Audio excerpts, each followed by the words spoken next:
Mardi 23 mars dernier, elle a donné de la voix pour dénoncer les récentes augmentations des prix du carburant et du gaz butane, 10 francs sur les prix à la pompe des hydrocarbures, le super 91, le gasoil et le pétrole, et de 500 francs CFA sur le prix de la bouteille de gaz butane de 12 kg 5. Aucune raison ne justifie l'augmentation de ces prix, a déclaré la Ligue des consommateurs du Burkina. Son président, Dasmane Traoré, est dans le fauteuil blanc ce soir. Bonsoir et bienvenue dans la surface de vérité. Monsieur Traoré, bonsoir, bienvenue. Bonsoir, monsieur Guévré. Merci de répondre à notre invitation. Merci également de nous avoir invités. On va parler déjà de votre structure. Après 7 années de crise à l'interne, vous êtes arrivé à la tête de la Ligue des consommateurs du Burkina, cette structure de défense du droit du consommateur. En 2018, donc, vous êtes arrivé pour 4 ans. Parlant de votre bilan à mi-mandat, êtes-vous vraiment fier de votre bilan? Il ressemble plutôt au lien affamé du parc animalier de Zignaré, non? Famélique comme bilan. D'abord, merci pour l'invitation et l'honneur que vous nous faites ce soir. C'est vrai, nous avons été portés à la tête de la Ligue des consommateurs le 25 novembre 2018 pour mettre un peu un terme à cette crise qui l'avait secoué pendant 7 ans, vous l'avez si bien dit. Et depuis lors, nous sommes attelés non seulement à réconcilier les parties, mais aussi à refaire surface sur le terrain de façon à ce que le droit du consommateur soit effectivement reconnu non seulement, mais aussi défendu. Donc, depuis lors, nous nous sommes attelés à nous présenter d'abord aux autorités, aux structures, pour leur dire LCB is back. C'est vrai que la LCB n'avait pas complètement disparu. Les deux entités, chacun de son côté, faisaient le travail de défense des droits du consommateur. Et de retour, donc, nous avons pris la peine, en tout cas, de signifier aux uns aux autres qu'il n'y a plus deux têtes à la LCB, mais une seule tête. Donc, depuis lors, je crois que c'est ce qui est accepté aujourd'hui par les uns et les autres. On a l'impression que le bureau a beaucoup plus défendu ses propres intérêts que l'intérêt du consommateur, non? Nous n'avons pas d'intérêt à défendre au-delà de l'intérêt du consommateur. C'est notre raison d'être que de défendre l'intérêt du consommateur. Nous sommes certes limités par les moyens, c'est vrai, mais quelque part, il faut reconnaître que chaque jour que Dieu fait, nous sommes sur le terrain. Mais n'ayant pas les moyens pour aller beaucoup plus loin, n'ayant pas les moyens pour montrer à chaque fois aux consommateurs ce que nous posons comme bilan sur le terrain, c'est comme si effectivement nous ne travaillons pas, mais dans le fond. Vous parlez de moyens parce qu'on a eu l'impression que la crise nous a révélé quelque part que c'est parce qu'il y avait de l'argent à prendre là-bas qu'on se querellait, non? C'est plutôt des impressions. Étant rentré dans la maison, moi je suis de la maison depuis 1992, depuis la création, en 1992, et son passage à une association d'utilité publique en 1997. Et ce qui a donné droit donc à la Ligue de bénéficier de subventions de la part de l'État pour mener ses activités. Bon, cette subvention elle est régulière? Elle a été réduite à son simple nom, en ce sens que lorsque nous arrivons, cette subvention en 2019 était de 1 million. Ça n'a pas bougé du reste. 1 million par an? Par an. Alors, ça ne suffit pas pour une seule activité, vous comprenez. Depuis cette année, en tout cas, je crois que les choses vont reprendre. Nous sommes en train de nous batailler, en tout cas, pour que ce soit ne serait-ce un 10 millions pour nous permettre au minimum d'avoir quoi fonctionner au niveau donc, du siège. N'avez-vous pas d'autres partenaires? Nous avons certes des partenaires. Aujourd'hui, nous élaborons donc des projets sur lesquels nous travaillons avec des partenaires, mais en termes de fonctionnement au niveau de ces projets-là, la part réservée au fonctionnement est tellement infime que nous cherchons beaucoup plus le résultat sur le terrain que le fonctionnement à l'interne. Donc, j'ai bien espoir que ça va aller les jours, les temps à venir. vous qui êtes dans la boîte depuis donc très longtemps, est-ce que vous n'avez pas l'impression que la Ligue finalement s'est ramollie, pas de vigueur, la Ligue quelque peu politisée, non?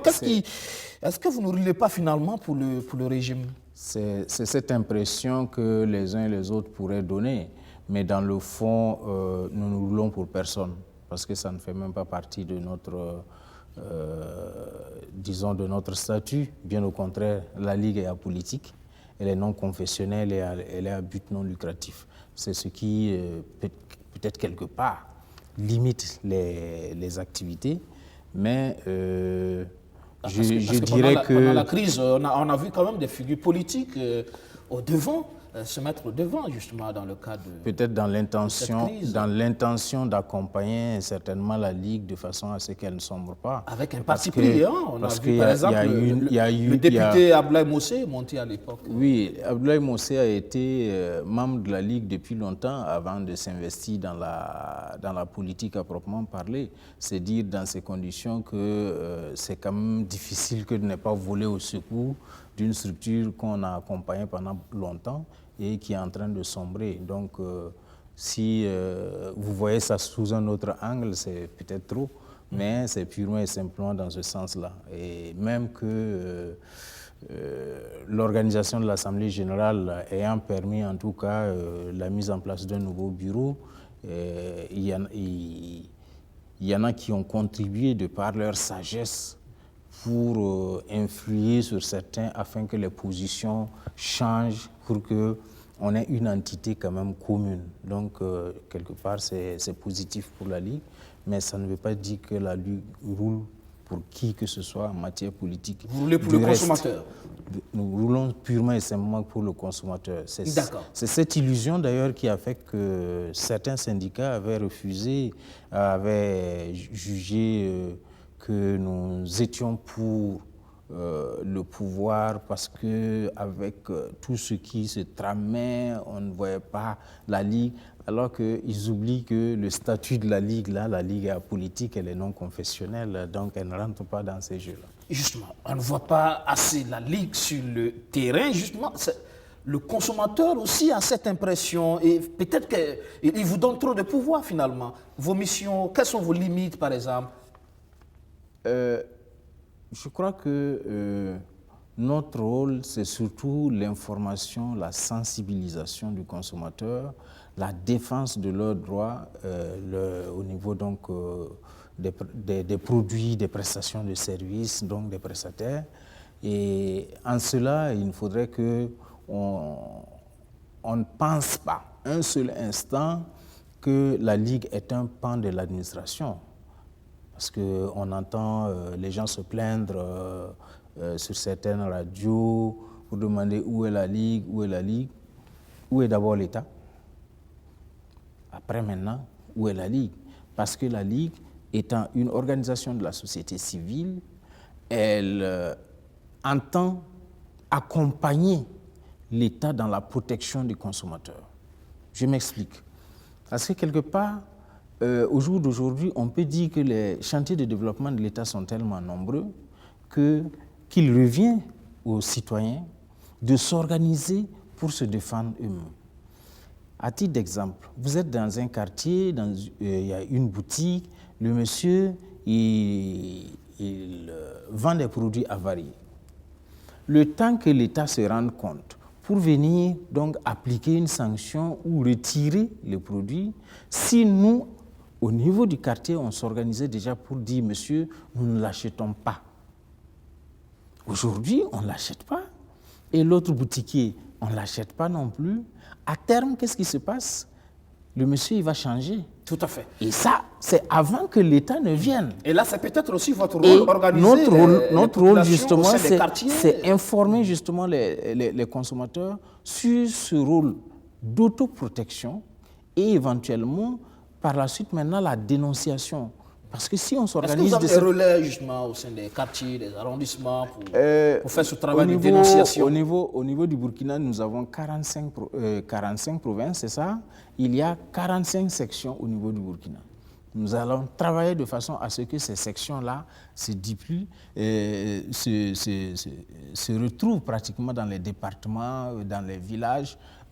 Quand ça va arriver à ce stade, comme cela se retrouve dans certains pays anglophones, vous allez voir que même 1 franc augmenté sur le prix du pain, l'État aura des difficultés. On a vu ça dans un pays où un seul franc, une augmentation du prix du pain a entraîné la destitution d'un président. Voilà. Ce maillage, ça demande en tout cas des moyens. C'est aussi l'œuvre des consommateurs. Ça demande beaucoup de moyens, pour la sensibilisation. Il faut que le consommateur sache qu'il a un minimum de droits et que le rôle régalien de l'État, c'est de le protéger lui-même d'abord. D'accord. Mais aujourd'hui, avec le système économique qui est là, où chacun cherche à tout prix à récupérer quelque chose auprès du citoyen, alors ce rôle-là est de plus en plus mis en mal, en ce sens que l'État n'arrive plus véritablement à protéger individuellement chaque citoyen. C'est à nous de nous protéger. Nous protéger. Il y a de plus en plus de situations où le consommateur a besoin d'être protégé. Il y a par exemple la facturation ONEA, l'Office national de l'eau et de l'assainissement. Ça a un problème aujourd'hui. On en parle, vous avez même fait des sorties terrain, mais on a l'impression que ça ne change pas. L'État s'entête, ou l'ONEA s'entête dans cette facturation bimensuelle. Il faut dire que nous avons été associés à cette facturation depuis le début. Il y a une expérimentation qui a été faite au niveau de Zignaré, où la section provinciale, donc la Ligue des consommateurs, avait bel et bien pris part. Cette expérience, plusieurs fois, a été remise en cause jusqu'à un moment donné où on a senti que la mayonnaise pouvait prendre. Alors, à la faveur de la pandémie du Covid-19, il y a eu une situation et à la fin de la sortie de la pandémie, la structure a jugé bon d'appliquer en même temps le système donc, de facturation bimestrielle. Alors, depuis cette application, nombreux sont les consommateurs qui ont des difficultés liées à leur facture. Au point où, chaque matin que Dieu fait, ce sont des plaintes au niveau des réseaux sociaux, au niveau des radios, etc. Et finalement, nous avons approché la structure pour voir dans quelle mesure est-ce qu'on peut résoudre le problème des consommateurs. Vous dites que vous avez été associé dès le départ. Ça veut dire que vous avez validé la pertinence de cette facturation? il y avait encore des réglages à faire, mais bon, ils avaient trouvé que ça peut s'appliquer. Parce que nous avions proposé, si ma mémoire est bonne, en son temps, de l'appliquer dans une autre ville, mais éviter l'agglomération, où le nombre donc d'abonnés est très élevé. Mais pour plusieurs raisons qu'ils viendront certainement ici donner, ils ont préféré l'appliquer pour essayer d'améliorer au fur et à mesure. En cela, donc, comme je disais, nous avons approché l'ONEA parce que chaque jour, nous recevions des plaintes en lien avec cette facturation. Et il y avait des plaintes tellement criardes que nous avons sélectionné certains, nous les avons amenés à l'ONEA pour comprendre. Après explication, je crois que les plaignants sont sortis satisfaits. Et dans ces conditions, nous avons dit, le problème qui se pose, c'est qu'il y a un problème de communication. Et le problème de communication, nous sommes prêts à aller pour aider le consommateur à pouvoir régler ses difficultés. Ainsi, un programme a été élaboré pour que nos gens les accompagnent au niveau des agences. Ça a été le cas au niveau de l'agence de Gouin, de la cité 1200 logements, de Tampuy, et puis j'en passe. À la fin de cette opération, qui devait d'ailleurs se poursuivre dans d'autres villes, nous avons jugé bon d'arrêter. Parce que véritablement, les plaintes sont nombreuses. Les plaintes sont nombreuses et il faudrait que l'on mette balle à terre, suspendre l'opération, ce que nous avons demandé, le temps de voir toutes les imperfections liées à l'opération, l'améliorer alors avant de reprendre. Donc c'est la proposition que nous avions. Ça veut dire revenir à l'ancienne facturation? Revenir à cette facturation, si d'aventure on arrive à éponger toutes les difficultés et qu'aucun consommateur n'a de difficultés. Ou alors, nous faisons la proposition de passer à une facturation effectivement bimestrielle, mais chaque 2 mois, on reçoit une seule facture et non deux factures dont une est basée sur l'estimation. Une seule facture, et sur la seule facture, il y a la tranche sociale qui normalement va de 1 à 8 mètres cubes, de 0 à 8 mètres cubes. Cette tranche sociale passe de 0 à 16 mètres cubes. La tranche 2, qui est de 7 mètres cubes, passera à 14, ainsi de suite. Ce qui veut dire que si j'ai une facture habituellement de 3 000 francs, 2 mois après, la facture qui me sera remise là ne doit pas dépasser 6 000. Avec possibilité qu'à la fin du mois, je puisse éponger ma facture qui viendra 2 mois après. Donc, si à la fin du mois, je peux donner 3 000, le deuxième mois, ma facture vient, elle est de 6 000, ben, j'aurai à payer que 3 000. Donc, du coup, ça résout le problème de personnel qui se pose parce qu'il y a du personnel sur le terrain chargé de relever les index au niveau des compteurs. Et plus les consommateurs, le nombre d'abonnés augmente, plus il faut augmenter donc le personnel et ça fait des charges, nous le reconnaissons. Donc, avec notre proposition, je crois que quelque part, on peut régler définitivement la question. Il n'y a pas de frustration en la matière que de revenir sur ce qui peut convenir à l'ensemble des consommateurs plutôt que de vouloir effectivement à ce stade-là. Est-ce que vous comprenez cet entêtement justement? Il y a des problèmes objectifs, c'est concret. Comme vous l'avez dit, peut-être que d'autres clients sont sortis satisfaits après les plaintes, mais il y a que les plaintes se poursuivent. Est-ce qu'il ne faut pas arrêter justement pour mettre... Mais c'est bien ce que nous avons demandé. Mais du reste, nous avons une rencontre pour faire le bilan par rapport à tout ce qui s'est passé. Et au cours de la rencontre-là, nous aurons à échanger sur éventuellement notre proposition et que l'ONEA sache que la Ligue n'est pas son ennemi parce que nous avons l'intention, en tout cas, d'aller du côté du consommateur et nous irons chaque fois du côté des intérêts du consommateur. Voilà, c'est dans ce sens-là.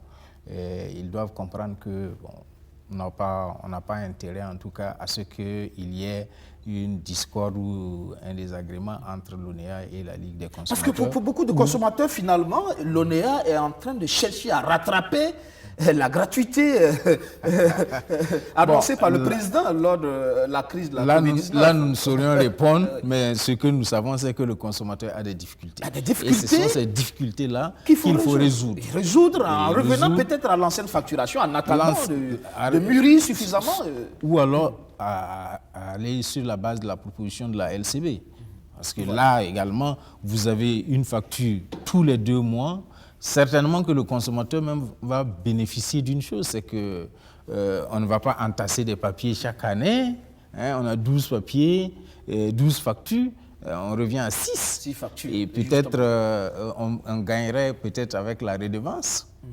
Oui, on n'en sait jamais. Mais tout ça, que l'ONEA n'a pas envie de travailler avec vos idées. Tout ça, ça sera posé sur la table et c'est des discussions. C'est peut-être ça l'autre problème au niveau de Burkina, c'est qu'on a du mal à travailler avec les idées des personnes externes. Oui, je crois que lorsque les idées sont intéressantes, ce n'est pas une faiblesse que de revenir sur ce que l'on a fait. Alors, on parle d'autre chose. Il y a l'ONEA, mais il y a aussi ces augmentations incessantes des prix du carburant et là aussi, récemment, du gaz butane aussi. Et que faites-vous? On a l'impression que vous vous limitez à des conférences de presse. Non. Concernant le gaz, nous avons entrepris une démarche auprès de la SONABI, constatant qu'en 2019, il y a eu pénurie de gaz en décembre. Donc, vers la fin de l'année, nous avons approché la structure pour demander un rendez-vous qu'elle a bien voulu nous accorder. On a échangé avec tout le staff pour comprendre le dispositif. Il ressort en décembre 2020 que la production a doublé, voire triplé. Donc, logiquement, en termes de besoins de consommateurs, il ne devait pas avoir manque de gaz sur le terrain. Cependant, sur le terrain, il y a manque de gaz. Comment ça peut s'expliquer? Comment on crée cette pénurie? Comment cette pénurie peut arriver? Et c'est ainsi donc que le système de travail, nous l'avons compris, parce que la Sonabi a signifié le fait qu'elle produit, et ce sont des distributeurs qui récupèrent pour mettre à la disposition du consommateur. Si c'est le cas, nous sommes d'accord, nous espérons, nous croyons bien qu'il y a un cahier de charges qui vous lie avec les distributeurs. S'il y a un cahier de charges qui vous lie avec les distributeurs et que le consommateur final ne dispose pas du produit, il vous revient de voir est-ce que l'application de ce cahier de charges-là est effective. C'est le distributeur qui crée la pénurie, peut-être? À notre sens, c'est à ce niveau que se trouve le problème. Parce que lorsque nous avons des gens qui ne sont pas habilités, par exemple, à commercialiser le gaz, ce sont ces gens qui vendent le gaz, il faudrait que l'autorité s'assure. Il est interdit à une quincaillerie de vendre du gaz. Ça existe. Mais c'est ça qui se passe. Vous avez des bouteilles à tous les niveaux, mais petit à petit, c'est clair qu'ils vont créer une pénurie artificielle quitte à augmenter le prix. Et c'est ce qui se passe. C'est pourquoi nous avons dit à travers notre conférence de presse que ce n'était pas opportun en ce moment-là d'augmenter le prix du gaz butane. Parce qu'il y a un travail d'assainissement à faire dans la distribution de façon à ce que le consommateur s'en sorte. D'une part. D'autre part, il y a un type nouveau de consommation qui apparaît. Ce type nouveau de consommation, c'est l'utilisation du gaz par les orpailleurs. C'est l'utilisation du gaz par les maraîchers. C'est également l'utilisation des gaz par les chauffeurs taxis et même certains véhicules particuliers. Et enfin, c'est l'utilisation du gaz par les motocyclettes.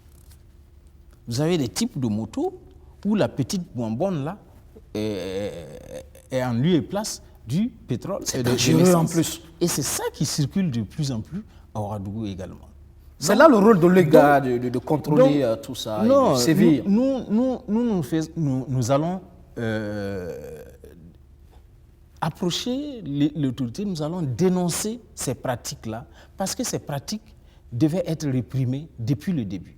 En tout cas, il y a des textes en la matière qui doivent dissuader tous ces acteurs-là de façon à ce qu'ils ne rentrent pas dans la danse. Mais s'il n'y a pas de dissuasion, naturellement, tout le monde va se... D'accord.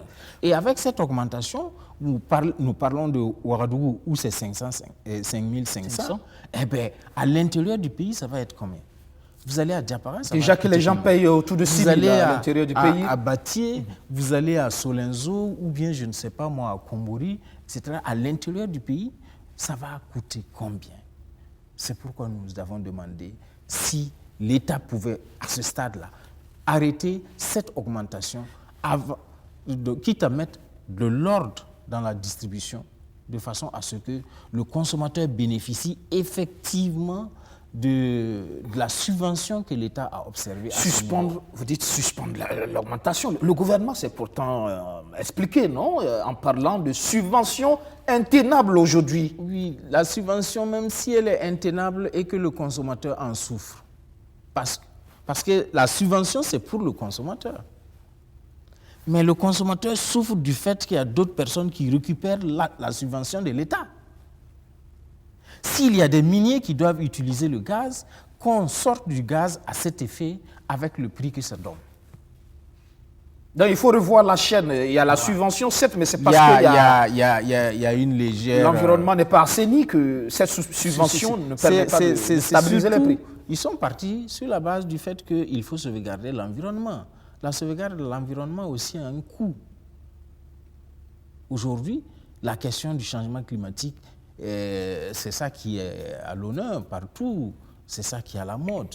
Mais pourquoi au niveau de notre pays, on va faire machine arrière de façon à ce que les gens se retrouvent... Ils vont retourner vers le charbon. Sur le charbon et intensifier ainsi la désertification. Je crois que la décision n'est pas opportune. Alors, pour ce qui est du carburant, Le carburant, c'est vrai qu'il y a un système en tout cas qui consiste à calculer pour ressortir en tout cas les coûts exacts à un moment donné. À la sortie de la pandémie, les activités économiques ont certes le prix. Cela entraîne une augmentation. Ils l'ont expliqué, on est d'accord. Mais on dit encore une fois, au regard de la cherté jamais égalée de la vie aujourd'hui au Burkina, ça également, ce n'est pas la bienvenue. Parce que lorsque vous regardez, après la sortie de la pandémie, le prix du riz n'a fait qu'augmenter. L'huile n'a fait qu'augmenter. Il y a même des mesures officielles là, qui sont sorties pour fixer le prix de l'huile. Ce n'est pas respecté. À l'augmentation. Alors, ces huiles-là, non seulement ces produits de première nécessité ont flambé, et je dirais les céréales également ont flambé. Au jour d'aujourd'hui, le coût des céréales n'a jamais égalé ce qui est observé depuis près d'une dizaine d'années. Si bien qu'on se demande pendant la période de soudure qui arrive là, comment est-ce que le citoyen va s'en sortir? Et comme pour ne rien arranger les choses, il y a ces augmentations. Donc, cette augmentation peut encore venir enchérir la vie du fait que le transporteur peut dire « Ah, il y a augmentation, moi aussi, il faut que j'augmente pour pouvoir m'en sortir. » Et dans cet embourbillon-là, comment est-ce que le consommateur va faire? Et celui qui se retrouve également, pénalisé. Tout ça. à la porte d'une période de grande consommation qu'est la Pâque et le mois de Ramadan. C'est pourquoi nous disons que ce n'est pas la bienvenue. Que l'on suspende le temps de régler toutes ces difficultés-là qui rendent la vie sincèrement difficile. Vous n'avez pas été associé en tant que membre, même si c'est membre à titre d'observateur du comité interministériel de détermination des prix du carburant. Vous n'avez pas été associé? Le comité interministériel de détermination des prix des hydrocarbures prend les décisions, nous l'avons appris comme tout le monde. Dans ce comité-là, nous sommes observateurs comme le syndicat des transporteurs et autres syndicats, mais lorsqu'il s'agit de prendre la décision, je crois que c'est comité interministériel. Et c'est de façon souveraine. En ce moment, nous ne sommes pas associés. C'est pourquoi nous ne voyons même pas la pertinence de notre présence au sein de ce comité. Alors, parce que justement, au niveau de l'autorité, on estime qu'on n'est pas obligé justement de vous associer. Donc, qu'on ne nous associe plus, qu'on ne nous appelle plus au niveau de ce comité, c'est tout. Alors, ça reste en tout cas un gros problème au niveau du consommateur, ça grogne, ça se plaint. Au niveau de la Ligue des consommateurs, c'est quoi votre marge de manœuvre? Jusqu'où irez-vous pour défendre l'intérêt du consommateur sur ces augmentations? Nous l'avons dit au cours de notre conférence de presse, il faudrait que l'on change de méthode parce que nous avons fait des plaidoyers, nous avons fait des plaintes. Aujourd'hui, nous allons aller à l'organisation, en tout cas des consommateurs, à l'appel des consommateurs à chaque fois que de besoin pour que soit on fait des sittings ou on fera des marches pour attirer l'attention de l'autorité sur le degré de mécontentement lié à des dispositions données. Par exemple, aujourd'hui, les gens profitent de la situation, en tout cas de précarité des consommateurs, pour déverser sur le marché des produits de mauvaise qualité. On en vient, justement. Ça aussi, les produits impropres à la consommation. Ça aussi, c'est un véritable danger aujourd'hui. C'est un véritable danger. Vous vous rappellerez qu'il y a environ un mois, on a procédé à l'incinération, en tout cas de poulets avariés, avec la Direction générale des services vétérinaires et la police. Ces poulets, quand on regarde sur les cartons, c'est made in Russia. Du poulet de Russie? C'est made in Russia. À supposer que c'est faux. Mais au cas où c'est vrai, que ce poulet quitte la Russie par l'Antarctique, l'Atlantique, pour venir ici, accosté au niveau d'un pays voisin, pour rentrer par la suite là. Dans quelles conditions? J'avoue que quelque part, même si on est pauvre, il y a une insulte. Ça veut dire que ce produit n'est pas comestible là-bas. Alors on vient les incinérer dans nos estomacs ici. Nous ne savons pas dans quelles conditions ces poulets ont été élevés, avec quels produits ils ont été traités. etc. Mais surtout, pourquoi eux ne le consomment pas, pour que ça fasse tout le tour de ce monde-là et venir ici. Mais ce phénomène, ça fait des années que la Ligue des consommateurs dénonce des situations sont présentées, mais ça continue. Depuis que nous sommes là, nous avons pu détruire pas moins de 12 tonnes. Mais ça continue, pourquoi? C'est la question, elle est là. Ça continue. La grande question... C'est comme si l'État ne fait rien. Ce n'est pas seulement parce que l'État ne fait rien, mais il faut aussi que nous posons la question, qu'est-ce que nous faisons? C'est parce que la demande est là que le produit est là. Je me rappelle que lorsque nous faisions la situation des débits, disons des unités qui transformaient donc l'alcool frélaté, il y avait un étranger qui fabriquait effectivement cet alcool, à qui nous avons posé la question, mais est-ce que ce que vous produisez là, c'est bien? Il a dit, ben, je reconnais que ce n'est pas bien. Mais pourquoi vous le fabriquez? Il dit, ben, parce qu'il y a la demande. C'est triste, mais c'est ça. C'est parce que nous continuons de consommer ces produits que ces produits-là viennent. Je vous donne un exemple.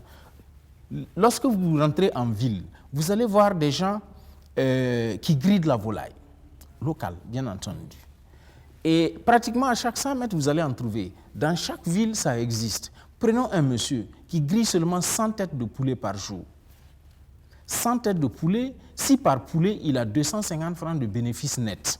Ça, c'est infime. Mais on prend 250 francs. Après avoir enlevé tout ce qu'il y a comme ingrédients et autres, il a 250 francs comme bénéfice net.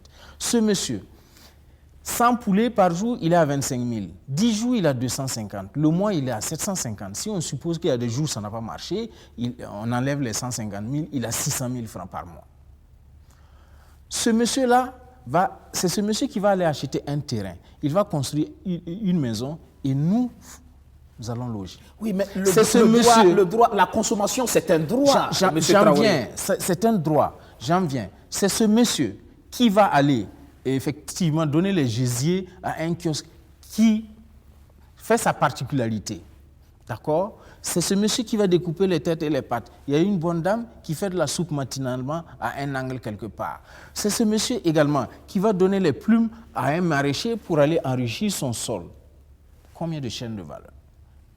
Mais ce monsieur n'a de raison aussi d'être que s'il n'y a pas le produit, le paysan au village qui, le jour du marché, attrape une volaille, il met au guidon de son vélo, il pédale, il va au marché, il vend et il achète 2 assiettes de maïs, il fait griller le reste des jetons, il va s'asseoir le soir au cabaret, il s'égaye avant de rentrer. D'accord? Donc, nonobstant le fait que nous nous empoisonnons à partir de ces poulets-là, il y a également une balle que nous tirons dans notre pied, c'est le fait que nous allons appauvrir véritablement certains de nous. Oui, mais en attendant, la solution la plus simple, c'est d'interdire. Je suis d'accord que le consommateur a le droit au choix. C'est un des droits fondamentaux du consommateur. Mais lorsque on sait que ces produits-là ne sont pas de bonne qualité et que l'État a même interdit l'entrée de ces produits, l'État devait Est-ce que sur le marché, la population a forcément ces informations sur la qualité du produit? L'État devait impérativement s'assumer il y a aussi la question pour éviter à ce que l'on consomme ces produits, donc pour éviter à ce que la demande augmente, mais l'État également devait s'assumer pour éviter à ce que ces produits ne rentrent dans le pays. Il n'y a pas de raison de dire que les frontières sont poreuses parce que les quantités importantes qui rentrent au Burkina ne passent pas forcément par des chemins inverses. Ça passe par la voie officielle. Il faut sévir. C'est à l'État de s'assumer à ce niveau. Et vous, Ligue des consommateurs, de dénoncer les situations. Les dénoncer et à tout moment que cela sera nécessaire, nous les dénoncerons. D'accord. Dernier sujet pour terminer, nous sommes pris par le temps, c'est la question des téléphonies mobiles aussi. Et là aussi, c'est une véritable arnaque, mauvaise qualité des appels, la connexion Internet. Les plaintes aussi sont légion à ce niveau. Et on se dit, là aussi, que fait la Ligue des consommateurs pour défendre le droit du consommateur, justement? C'est vrai que par moment, vous rencontrez l'ARCEP, l'autorité de régulation de la communication électronique et des postes, mais on a l'impression qu'à ce niveau aussi, on parle, mais rien ne change. Absolument, absolument. Et c'est tout là le regret que nous avons, parce que c'est l'instance habilitée quand même, j'allais dire, c'est le gendarme pour faire appliquer un cahier de charge. Voilà, il faudrait qu'à ce niveau-là, effectivement, les choses bougent. Mais du reste, nous sommes d'abord passés par le Conseil économique et social pour faire un plaidoyer de façon à ce que l'Assemblée s'y investisse. Dieu merci, l'Assemblée a pris l'affaire à bras le corps. Il y a eu une commission d'enquête parlementaire qui a statué sur la question et les recommandations de cette commission sont un peu plus claires.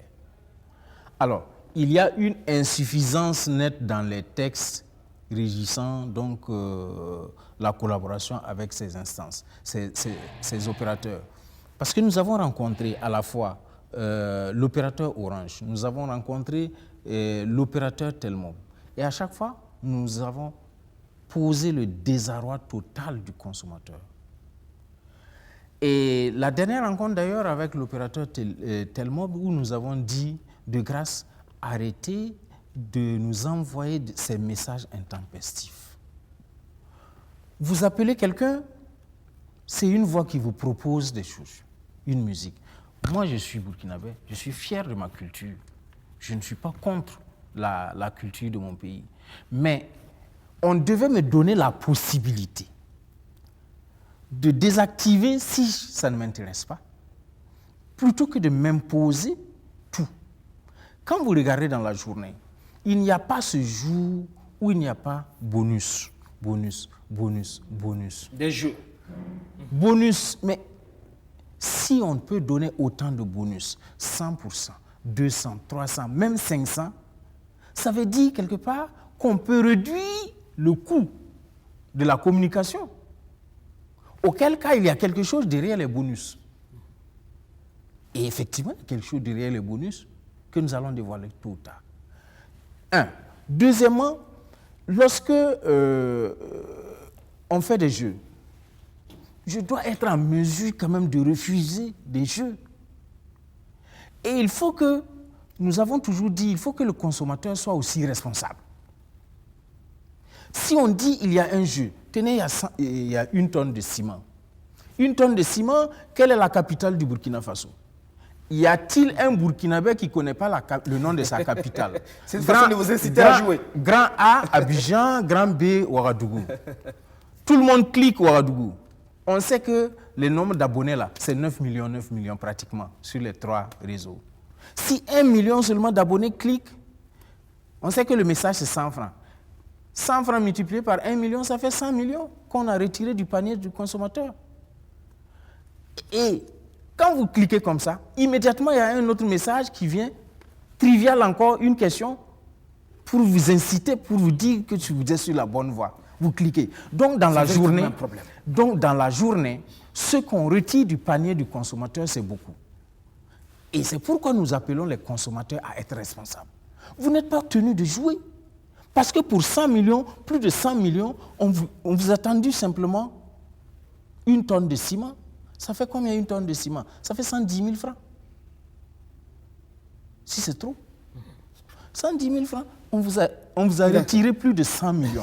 Donc, à nous d'être responsables pour ne pas répondre à certaines provocations, parce que c'est des appâts qu'on nous tend. À l'État aussi de jouer son rôle par rapport au respect des cahiers de charges. À l'ARCEP, nous avons sorti, en tout cas, tout ce qu'il y a comme grief au niveau des consommateurs. C'est exagéré.